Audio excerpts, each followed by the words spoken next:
Liza jumped into the water without a second thought, but as she reached for the bag, she lost her balance and fell completely in. The cold water shocked her, and for a moment, she struggled to stay afloat. Her heart raced, her limbs frozen with fear and the icy chill. She fought to keep her head above water, gasping for air, but the weight of the bag made it harder to stay up.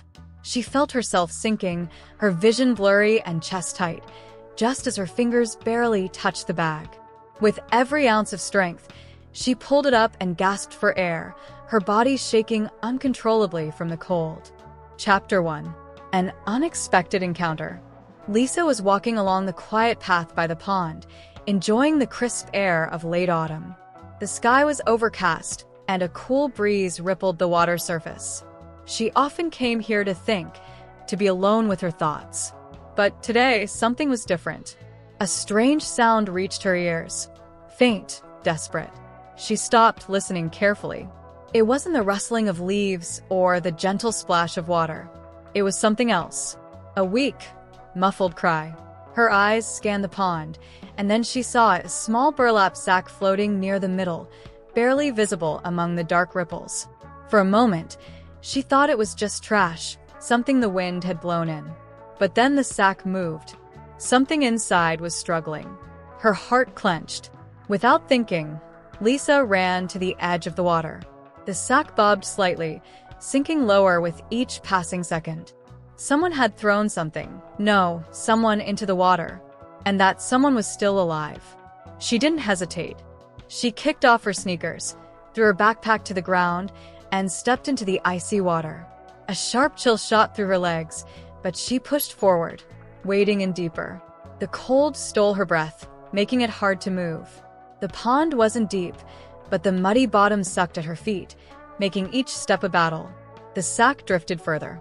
Lisa stretched out her arms, trying to grab it, but it was just out of reach. Gritting her teeth, she took another step, only for the ground beneath her to vanish. With a gasp, she lost her footing and plunged into the freezing water. The cold hit her like 1,000 needles. Panic flared in her chest as she kicked wildly, struggling to surface. Her wet clothes clung to her, dragging her down. For a terrifying moment, she thought she wouldn't make it. Then her fingers brushed rough fabric. The sack. Summoning all her strength, she grabbed it and kicked upward, breaking through the surface with a desperate gasp. Water streamed down her face, her lungs burning. She held the sack tightly, ignoring the weight pulling her down, and forced herself to swim toward the shore. Her muscles screamed in protest, the cold seeping into her bones. But she couldn't stop now. She had come this far. Finally, her feet touched solid ground. Trembling, she staggered onto the shore, collapsing onto her knees. Her breath came in ragged gasps. The sack was motionless in her hands. With shaking fingers, she untied the damp knot and pulled the fabric apart. Inside, curled in a pitiful ball, was a tiny kitten. Lisa's heart ached at the sight. The kitten was soaked, its fur plastered to its fragile body. It didn't move. For a horrible second, she thought she was too late. But then a shudder. A faint, barely there breath. "You're alive," Lisa whispered, cradling the kitten against her chest. The tiny creature was ice cold, its heartbeat weak and erratic. Who could have done this? Who could have thrown such a helpless creature away like trash? Lisa looked around, as if expecting someone to be standing there, watching. But she was alone. Just her, the kitten, and the quiet ripples of the pond. She held the kitten closer, trying to warm it with her own body heat. Her own clothes were drenched, and her skin was starting to go numb. But none of that mattered. The kitten was alive. That was all that mattered. But now came the real problem. What was she supposed to do? She couldn't leave it here. It was too weak to survive on its own. But if she took it home, Lisa swallowed hard. Her parents wouldn't like this. They weren't bad people, but they had always been firm, no pets. And even if they agreed, she had no idea how to take care of such a fragile creature. She glanced down at the kitten. Its tiny body rose and fell in slow, uneven breaths. If she didn't do something, it wouldn't last much longer. Taking a deep breath, Lisa made her decision. She would not leave it behind. No matter what it took, she would keep this kitten alive, even if it meant facing the consequences. Chapter 2. First Aid. Lisa ran all the way home, her soaked clothes clinging to her skin, her breath coming in short, frantic gasps. The kitten lay motionless in her arms, wrapped in her damp sweater. She could barely feel its tiny body against her chest, and that terrified her. As she reached her house, she hesitated for a brief moment before pushing open the front door as quietly as possible. If her mom saw her like this, dripping wet, shivering, and carrying a half-drowned kitten, there would be too many questions. Questions she wasn't ready to answer. Slipping off her wet sneakers, she tiptoed down the hallway, heart pounding. Her room was only a few steps away. If she could just get inside before. Lisa? She froze. Her mother's voice came from the kitchen. Lisa clenched her jaw. If she answered now, she might give herself away. So instead, she ignored it, taking careful steps toward her door. Almost there. Just a little more. The floor creaked beneath her. Lisa winced. Lisa, is that you?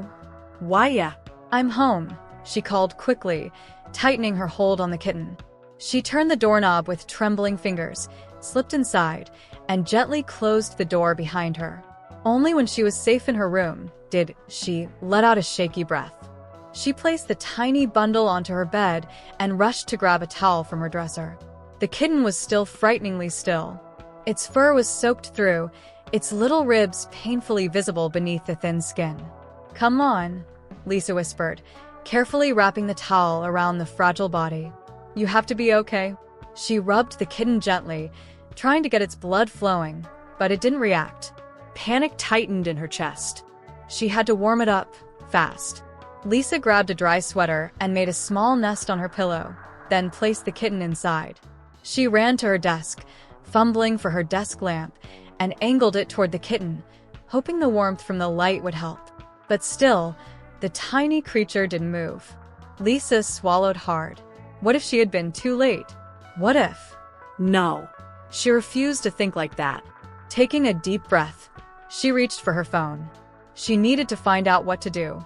She quickly searched for how to save a drowning kitten and scrolled through the results. Most sites said the same thing: warm it up, keep it dry, and if it wasn't breathing, try gentle chest compressions. Her stomach twisted. She hadn't even considered that. With trembling hands, Lisa leaned closer. The kitten's chest was rising, barely, but it was still alive. Relief crashed over her, but it was quickly replaced by fear. It wasn't moving. It wasn't making a sound. Was she really helping, or was she just delaying the inevitable? Then, from outside her door, Lisa, she jumped. Footsteps in the hallway. Lisa's gaze darted to her wet clothes, forming a small puddle on the floor. Oh no! Before she could react, the door swung open. Her mother stood there, arms crossed, eyes immediately narrowing at the sight of the mess. What on earth happened to you? Lisa's heart pounded. She knew she had to come up with something, but her mind was blank. I fell, she stammered, avoiding her mother's gaze. In what? A lake? Lisa forced an awkward laugh, stepping slightly in front of the bed, blocking the kitten from view. It's, kind of a long story. Her mother sighed, rubbing her temples. Go change before you catch a cold. We'll talk later. Lisa nodded quickly. Okay. Yeah. I'll do that. As soon as the door closed, she turned back to the bed, her heart still racing. The kitten hadn't moved. She crouched down, gently stroking the tiny head with her finger. It felt like she was touching air. You're gonna be okay, she whispered. You have to be... And then, so faintly she almost didn't hear it, a tiny, barely audible breath. Lisa swallowed hard, forcing herself to stay calm. She wasn't going to lose him. She couldn't. Not now. Not ever. Chapter 3. A turn of events. Lisa sat cross-legged on her bed, phone in hand, desperately reading through articles and forum posts. Every second felt crucial. The kitten was still barely moving, its tiny body curled up in the soft nest she had made. Its fur was dry now, but it was dangerously cold, and Lisa knew she had to act fast. Her fingers trembled as she typed, "How to help a starving kitten?" She skimmed through the results, her heart pounding. Most sites suggested warm milk, but not straight from a bowl. It was too weak to drink on its own. A syringe or a pipette would be best. Lisa jumped up, ignoring the dizziness that hit her the moment she moved too fast. Her limbs felt heavy, her skin burned from the lingering cold, but she pushed through it. She had to find something. Rummaging through her drawers, she finally found an old medicine bottle with a dropper cap. It would have to do. She hurried to the kitchen, her head spinning slightly as she opened the fridge. Her mom had bought milk just yesterday. It wasn't perfect, it wasn't kitten formula, but it was better than nothing. Lisa poured some into a cup and warmed it slightly, testing it on her wrist the way she had read online. Once it was just warm enough, she carefully filled the dropper. Back in her room, she knelt beside the kitten, her breath shallow. "Come on, little one. You have to drink." She brought the dropper to its tiny pink mouth and squeezed a single drop onto its lips. For a moment, nothing happened. Lisa held her breath. Then, so slowly, so weakly, the kitten's tongue flicked out, licking the milk. Lisa's chest tightened with relief. That's it. Just a little more. She repeated the process, drop by drop, watching as the kitten struggled but managed to swallow. It wasn't much, but it was something. It was hope. Lisa wiped her forehead with her sleeve, realizing she was sweating despite the cold. The shivering hadn't stopped, and now her head felt like it was filled with fog. Her throat burned. She ignored it. The kitten needed her. Hours passed. Lisa kept feeding it tiny amounts, rubbing its frail body gently to keep it warm. She whispered to it, telling it stories, promising it that everything would be okay. But her own strength was fading. Her hands shook as she reached for the dropper again, her body swaying. The room felt too bright, too blurry. Lisa barely noticed when she collapsed onto her pillow, her breath coming in short gasps. She had done everything she could, but as the fever took hold, one terrifying thought echoed in her mind. How will I save him if I can't even stand up? Chapter 4. Lessons in Care. Lisa's whole body ached. Her fever had gotten worse overnight, and every breath felt heavy, like a weight pressing against her chest. But none of that mattered right now. She forced herself to sit up, her head spinning from the effort. Across the room, curled up in the soft blanket she had placed in a shoebox, was the kitten. It was still alive. That was all that mattered. Slowly, she reached for the dropper, but her fingers were weak, trembling from exhaustion. The thought of standing up and walking to the kitchen for more milk felt impossible. A wave of frustration and helplessness crashed over her. She wanted to help him, but she could barely help herself. Lisa clenched her teeth, then took a deep breath and called out, "Moms." A moment later, the door creaked open. Her mother stood in the doorway, arms crossed, her expression a mix of concern and quiet disapproval. "Lisa, you need to rest." Lisa ignored that. "Can you help me feed him?" Her voice was hoarse. Her mother sighed. "Lisa, please," Lisa whispered. "He won't survive without me." There was a long pause. Then, without another word, her mother walked over, picked up the dropper, and filled it with warm milk.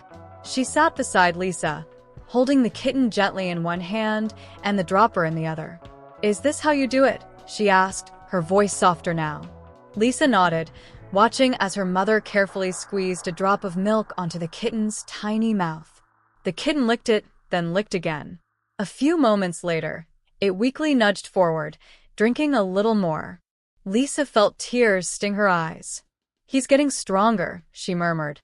Her mother didn't say anything, but Lisa noticed the way her expression changed, how the disapproval faded into something quieter, something thoughtful. For the next few days, Lisa was too weak to do much. But every morning, her mother brought the kitten to her bedside and let her help as much as she could. She learned patience, how to wait when the kitten refused to eat, how to be gentle when it was afraid, how to trust that sometimes getting better just took time. One evening, as Lisa lay in bed, Watching the kitten sleep curled up beside her, her mother sat down on the edge of the bed. "You really care about him, don't you?" she asked. Lisa nodded without hesitation. Her mother studied her for a moment before asking, "Are you ready to take responsibility for him? Not just now, but always." Lisa swallowed. She had never thought about it that way before. Was she ready? Before she could answer, the kitten let out a tiny, sleepy meow, pressing its little body against her arm. And in that moment, Lisa knew. Chapter 5. Fears and Doubts. Lisa watched as the kitten wobbled on unsteady legs, its tiny body moving hesitantly across the blanket. It was a small victory. Just a few days ago, he could barely lift his head. But even as he grew a little stronger, there was something that hadn't changed. He was still afraid. The moment Lisa reached out a hand, the kitten froze. His little ears flattened against his head, his body tensed as if expecting something bad to happen. Lisa sighed and pulled her hand back. "I won't hurt you," she murmured softly. "I just want to help." She tried everything, offering treats, speaking in a gentle voice, even sitting completely still so he could get used to her presence. But every time she moved too fast or reached for him, he darted away, hiding under the bed or curling up in the corner of the box. It was frustrating. No, it was heartbreaking. Lisa had done everything she could to save him. She had risked her own life, suffered through sickness, begged her mom for help. And yet, he didn't trust her. A heavy feeling settled in her chest. What if I can't help him? The thought crept into her mind, unwelcome and suffocating. She had been so sure she was doing the right thing, but now, for the first time, doubt took hold. Maybe she wasn't enough. Maybe he would never feel safe with her. That evening, she sat on the floor beside his little box, hugging her knees. She wanted to give him time, but what if time wasn't enough? She closed her eyes, exhaustion pressing down on her. Then a sound. A soft shuffle. The rustling of tiny paws against fabric. Lisa's eyes snapped open just in time to see the kitten, her kitten, darting toward the farthest corner of the room. Her stomach twisted. Why was he running away again? Something was wrong. Chapter 6. Slow Recovery. Lisa sat cross-legged on her bed, watching the little bundle of fur cautiously peek out from under her desk. It had been days since she first brought him home, and every tiny bit of progress felt like a victory. At first, the kitten had barely moved. He spent most of his time curled up in a corner, watching Lisa with wide, untrusting eyes. But now, after endless patience and quiet reassurance, he was starting to change. The kitten took a hesitant step forward, then another. His thin tail twitched as he sniffed the air, testing the safety of his surroundings. Lisa held her breath. Come on, you can do it. Finally, after what felt like forever, he made his way toward her outstretched hand. She didn't move. She had learned that any sudden gesture, any excitement, could send him scurrying back into hiding. The kitten reached her fingertips, hesitated for a moment, then gently pressed his tiny pink nose against her skin. Lisa's heart swelled. He trusts me, even just a little. She let him sniff for as long as he wanted before carefully moving her hand away. Pushing too fast would only scare him. Instead, she reached for the small saucer of warm milk beside her and placed it on the floor. The kitten's ears perked up at the scent, and after another moment of hesitation, he bent down and lapped at it with his tiny tongue. Lisa smiled. Every day, he was getting a little braver. A place to call home. That night, Lisa decided to try something new. Instead of keeping the kitten in his little box on the floor, she carefully arranged a soft blanket on the edge of her bed. "You don't have to stay here if you don't want to," she murmured, stroking the blanket with her hand. "But it's warm, and it's safe." She lay down beside the space she had prepared, giving him time to decide. For a while, the kitten just watched her. His tiny body was still tense, his ears twitching at every sound. Lisa closed her eyes, hoping that if she showed him she wasn't a threat, he might feel comfortable enough to come closer. Minutes passed. Then, the softest pressure, barely noticeable. Lisa kept still. The kitten had placed one cautious paw on the blanket, then another. By the time she drifted off to sleep, He was curled up near her pillow, his tiny chest rising and falling in peaceful rhythm. Signs of progress. The days passed, and Lisa could see the changes happening before her eyes. The kitten no longer spent all his time hiding. He explored the room more often, sometimes even chasing the loose threads on Lisa's blanket. She caught him playing with a ball of crumpled paper once, batting at it with his tiny paws. It was the first time she had seen him act like a normal kitten. He still startled easily. Sudden noises made him jump, and he wasn't ready to trust anyone else but her. But Lisa didn't mind. She was patient. She was willing to wait. Yet, while the kitten was getting stronger, Lisa still felt the effects of her own illness. Her cough hadn't completely gone away. Some nights, she woke up feeling like she couldn't take a full breath. Even simple tasks like going downstairs to get more milk left her dizzy and exhausted. Her mom kept telling her to rest, but Lisa didn't want to. Not while the kitten still needed her. Still, she couldn't deny how weak she felt. Maybe I should take it easy. Just for a little while. But just as she finally decided to lie down and give herself a break, something strange happened. The kitten, who had been happily playing just moments ago, suddenly stopped. His little body swayed unsteadily. His ears drooped. Then, without warning, he collapsed onto his side. Lisa's breath caught in her throat. Something was wrong. Chapter 7. A New Threat. Lisa's heart pounded as she rushed to the kitten's side. His tiny body was still, his breathing shallow. Just minutes ago, he had been playing, cautiously swiping at a piece of string. Now, he lay limp, his small frame barely rising with each breath. "No, no, no," she whispered, gently stroking his fur. Not now. Not after everything. Her hands shook. Had she done something wrong? Had she missed a sign? Desperate, Lisa scooped him up and held him close to her chest. He was warm, too warm. A fever. Seeking help, Lisa knew she had to act fast. She ran downstairs, nearly stumbling in her haste. "Mama, something's wrong with him," she cried, her voice filled with panic. Her mother turned from the kitchen, concern flashing in her eyes. "Lisa, slow down. What happened?" "He's sick again," Lisa choked out, tears welling in her eyes. "He won't move. He's burning up." Her mother frowned, wiping her hands on a towel. "Maybe we should take him to the vet." Yes. Please. "We have to," Lisa begged, clutching the kitten tighter. Her mother sighed. "Lisa, you know money is tight right now." Lisa's stomach twisted. She knew vet visits were expensive. Her parents had already spent money on her own hospital bills after she had fallen into the freezing water. But this wasn't just a stray kitten anymore. He was hers. Lisa gritted her teeth. "If I can't take him to the vet, I'll just have to help him myself." A desperate attempt. She spent the next few hours reading everything she could find about sick kittens. Fever, dehydration, weakness. Every symptom she read made her heart sink further. She soaked a cloth in cool water and gently pressed it against his tiny paws, trying to bring his temperature down. She coaxed drops of water onto his lips with a syringe, whispering softly, "Come on, Timmy. Just a little. Please." She barely left his side. Every few minutes, she checked his breathing, his temperature, his tiny heartbeat.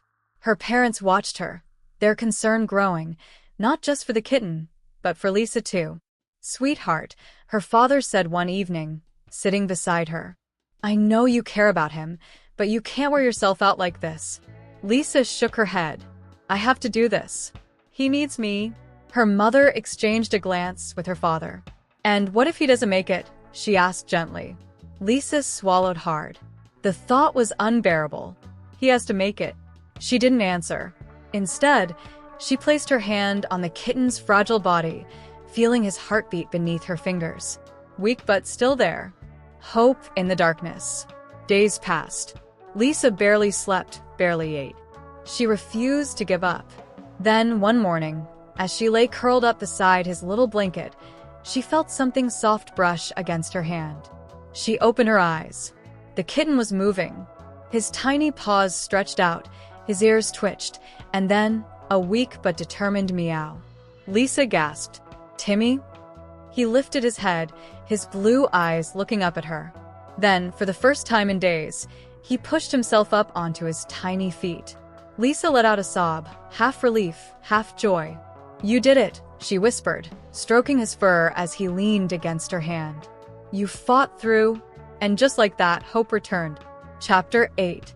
Beyond Fear. Lisa sat cross-legged on the floor, her hands resting lightly on the blanket where Timmy lay. His small body was no longer frail and motionless. Now, his ears twitched, and his tail flicked as he watched her. The fear in his eyes had softened, replaced by something hesitant but curious. "Hey, little guy," she murmured, holding out her hand. For days, Timmy had flinched at any sudden movement, shrinking away from her touch. But today, something was different. Instead of retreating, he stretched his tiny paw forward and placed it on her fingers. Lisa froze, barely breathing. Then, with a slow, deliberate motion, he rubbed his head against her palm. Her heart swelled. He trusts me. Breaking down walls. From that moment on, everything changed. Timmy no longer darted away when she entered the room. Instead, he followed her movements with his bright, curious eyes. He even began meowing softly when she wasn't near, as if calling for her. One evening, as she sat on her bed reading, Timmy climbed onto her lap without hesitation. He curled into a warm ball, his tiny body rising and falling with each breath.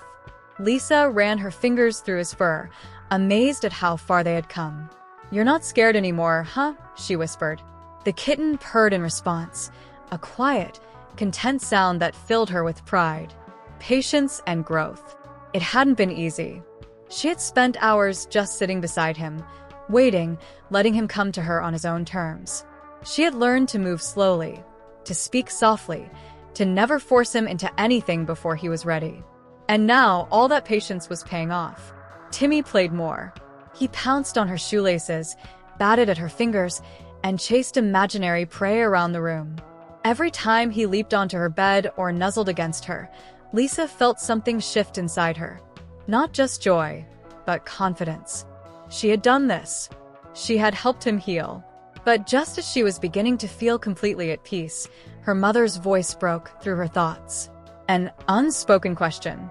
At dinner, as Timmy curled up in Lisa's lap, purring against her sweater, her father leaned forward with a thoughtful look. "You've done an incredible job with him," he said. "He's happy now?" Lisa smiled, scratching behind Timmy's ears. "Yeah, I think he is." Her mother hesitated, then asked the question Lisa hadn't considered before. "But what happens when he becomes too attached to you?" Lisa blinked. "What do you mean?" Her mother sighed. "You'll be back in school soon. You won't be home all the time. What if he starts depending on you too much?" Lisa looked down at Timmy, who was peacefully dozing. For the first time, doubt crept into her heart. Had she saved him, only to make him completely reliant on her? Chapter 9. Pushing the limits. Lisa sat on the floor with Timmy curled up beside her, his tiny paws tucked under his chest. His fur was smooth now, his body stronger, his eyes bright and full of life. Watching him, Lisa felt a deep sense of accomplishment. He had healed. Completely. She ran her fingers gently down his back, and he stretched lazily, letting out a tiny meow. "You're not that weak little kitten from the pond anymore, huh?" she whispered. But as relief settled in, another thought crept into her mind, one that made her uneasy. What happens now? Taking responsibility. Lisa had been so focused on saving Timmy that she hadn't really thought about what came next. Would he stay with them forever? Could she promise to care for him every single day? She knew that a pet wasn't just about love, it was about responsibility. Vet visits, feeding schedules, keeping him safe. Could she really do all that? She glanced at her parents. She needed to talk to them. A family decision. That evening, as the family gathered in the living room, Lisa took a deep breath. "I want to keep Timmy," she said, her voice steady. Her parents exchanged glances. Her father leaned back in his chair. "Lisa, we know you love him, but taking care of a pet is a big responsibility." "I know," she said quickly. "I've already been taking care of him." Her mother sighed. "That's true. But what about school?" Homework? What if we travel? Lisa's heart pounded. She had to make them see. I'll do everything, she promised. I'll feed him, clean up after him, take him to the vet when needed. Please, just give me a chance. Her parents hesitated. Then her father gave her a small smile. You have changed, you know. Lisa blinked. What? You've grown, he said. You're more responsible, more patient. Her mother nodded. We'll think about it, okay? Lisa nodded, hope flickering in her chest. And then a sound. A rustling. A faint noise from behind the couch. Lisa turned her head sharply. Timmy was gone. The vanishing act. Panic surged through her. She dropped to her knees, checking under the couch. Empty. Timmy, she called, her voice tight with worry. No response. Her parents stood, looking around. He couldn't have gone far, her mother said. But Lisa wasn't so sure. The door to the hallway was open. Had he slipped out? Heart racing, she ran toward the door, stepping into the dark hallway. Timmy, she called again. Silence. Lisa's chest tightened. He was gone. Chapter 10. United Hearts. Lisa stepped out into the garden, feeling the cool evening breeze against her skin. Her heart was still racing from the moment of panic when Timmy had vanished. The thought of losing him after everything she'd done to save him was unbearable. But as she walked slowly along the path, she froze in her tracks. There, under the old oak tree, sat Timmy.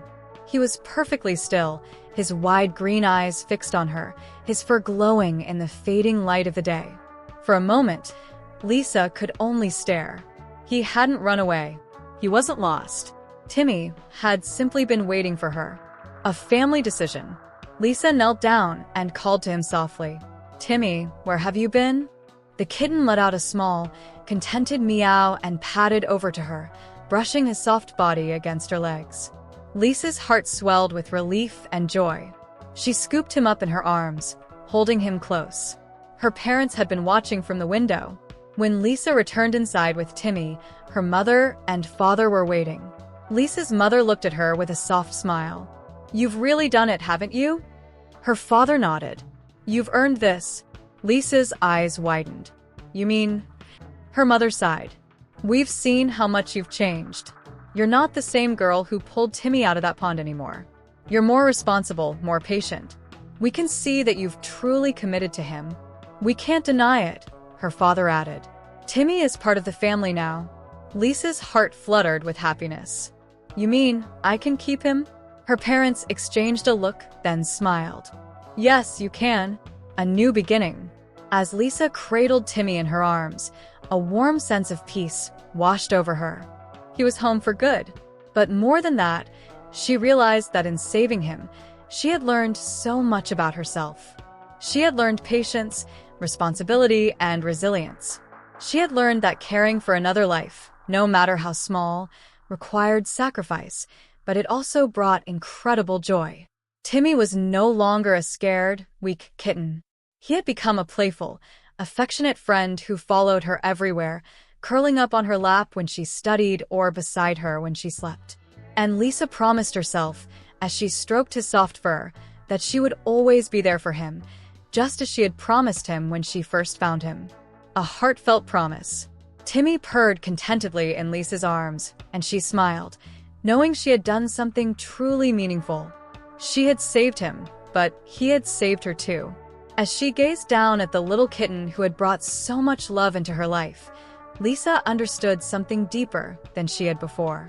A kind heart and the willingness to care could change more than just one life. It could transform both the giver and the receiver. And in that moment, Lisa knew her life had changed forever.